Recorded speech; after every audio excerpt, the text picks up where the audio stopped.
The battery in the 2014 Dodge Avenger is located behind a plastic inner fender on the driver's side of the car. A combination of hex head fasteners and plastic push pins hold the inner fender in place.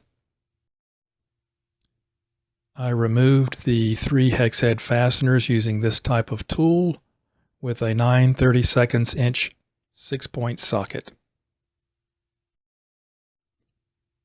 Here are shots of the plastic push pins that hold the inner fender liner in place. You can see the slot in this shot of the push pin. I believe I used a flat blade screwdriver with approximately a 1/4 inch wide blade to slightly pry up the plunger of the push pin. These plastic trim panel tools were used to gently remove the push pins from their holes. The plunger can be pulled all the way out of the push pin and reused later. This does not damage the push pin.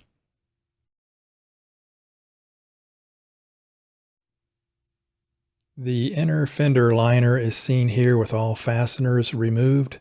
I slid it out gently in a downward manner. With the inner fender removed, you can see the battery.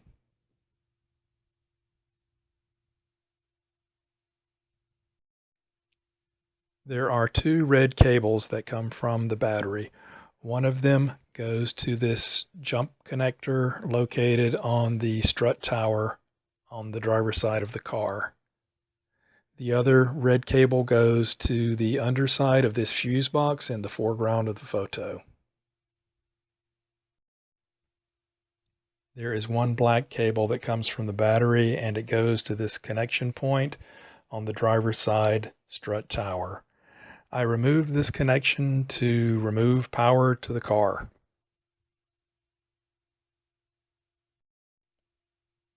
The connection at the positive battery post was pretty corroded. I was concerned that it may break apart when I tried to loosen the fasteners. The minus battery post connection was in better condition, and in retrospect I could have probably reused this pinch connector, but I decided to buy a new one. I chose to clean up the battery with this battery terminal cleaner. I believe it cost about $4. I bought this from Royal Battery, which is a local battery manufacturer in my city. I sprayed the battery top with this spray. I was very cautious not to spray this up into the front of the car ahead of the battery. All of the chemical from this can was sprayed directly onto the battery. I did this by applying light pressure to the spray nozzle on the can, and a very short stream, about 3 inches, came out of the can, and I was able to guide it and land all of that liquid on the top of the battery. I let this cleaner sit on the battery for a few minutes and then washed it off with a very mild stream of water. Again, I was very careful not to get any water up into the forward part of the car, forward of the battery. I didn't want any water on any connectors, headlights, turn signals, crash electronics, whatever that was in the front of the car. So I just used a very light stream of water, let that trickle onto the top of the battery, and completely rinsed the battery. I went through several cycles of cleaning and rinsing the battery until I completely used this can of cleaner. Then I cleaned the connectors on the battery with this bronze bristled brush that I picked up at Harbor Freight. It was cheap, a couple of dollars. Then I sprayed penetrating oil on the fasteners of the battery, and I let that sit for 5 or 10 minutes. Pictured here are the OEM connectors that came off the battery, showing the fastener sizes.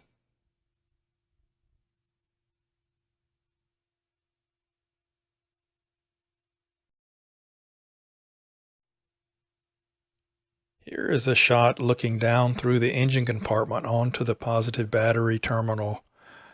I tried using a electric impact wrench with several extenders and a wobble extender on the end with a 6-point 10mm socket. And I was thinking that the battery post would act as my other hand to hold the connector in place while I tried to loosen the nut that held the end of the battery cable in place. I used a 6-point socket for all my work to reduce the risk of rounding off a corner of a socket.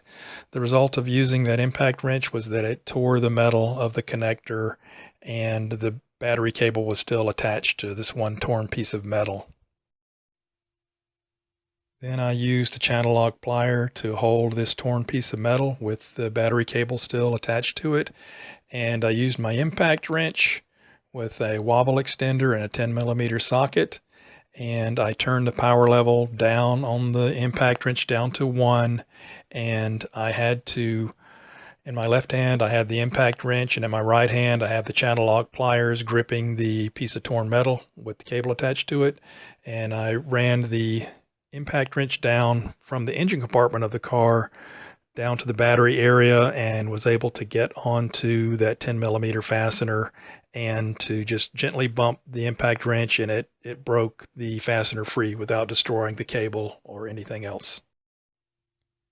I used this electric impact wrench with a 10mm deep socket to loosen the pinch bolt on the negative terminal on the battery. It's pretty tight quarters to reach up in there. I believe I had removed the hold down clamp on the battery before I did this. In this picture, you can see two silver-headed bolts at the front of the lower left of the photograph. The one toward the back, or actually toward the front of the car, is the battery clamp hold-down bolt. And the one in the front is the part of that diagonal tray support arm. That has to be removed as well. And the red fastener on the upper end of that diagonal tray support arm has to be loosened so the arm can be dropped out of the way.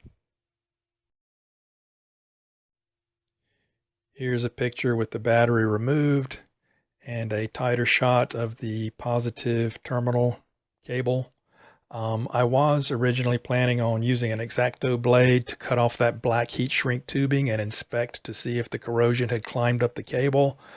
But by the time I got to this point, pretty much had enough and did not want to proceed with that. It looked like it was clean enough. So, and this is after I had cleaned that cable end with the wire brush. Next up for removal was the black cable harness end to the pinch connector of the battery.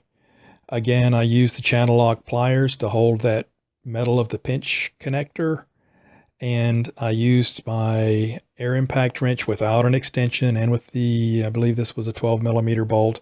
I did this in the fender well of the car. I used some force and I was able to twist that cable around so that I had access to the 6-point nut with my impact wrench. And again, I was very gentle with the impact power used, and the penetrating oil did its work and helped me to free this nut without any kind of problem. I didn't damage the cable in any way. I chose to buy new battery clamps from the Chrysler Dodge dealership. Each of these connectors was $18 and change each. So that's $36+ sitting there. One big mistake that I made when I walked out of the dealer, I didn't realize that the fasteners, the nuts were missing that actually held the cable harness to these connectors. And I feel like for $18+ they should have included those nuts. I guess they expected me to reuse the old ones. The smaller of the old was not reusable. The larger of the old I could have reused, but elected not to. Due to the distance to drive back to the dealership, I decided just to go to a big box store, Home Depot, and I found these nuts that worked for my application. The specs were a M8 by 1.25 and an M6 by 1. These are zinc plated hardware, so a zinc plate is very thin. If I ever have any corrosion issues, the zinc plate will be gone very quickly. One thing that I did like about these fasteners is they did have the fluted or this special design on the bottom, and that the OEM fasteners that I took off also had this design. The importance of this to me was that it would get a good bite into the battery harness cable after being tightened down. These are not locking nuts. From this point, the battery installation was easy. I did use those chemically treated felt pads to cut down on corrosion. Here is a shot of the packaging for the chemically treated felt pads. It did include a small packet of red grease, which I applied after attaching the pinch terminals to the battery posts. In addition to that, I applied a spray, which in this can, which was approximately $4 to fill in the places that I missed with the grease. Here are some shots of the battery post looking down through the engine compartment. Here's a closer shot, and finally here is a tight shot. You can see the red grease and battery protective spray on this terminal. Here's the negative terminal, and yeah, it's really way down in there, very obscure, tight to get to. I used a flashlight and my cell phone to take this shot. Here's a crop shot. And I do see where I missed getting even the spray chemical on the backside of the negative battery terminal connector here. I'll have to get a longer straw and try to go down through the engine compartment and spray some more chemical on this terminal post. That's the end of the video. Thank you for watching.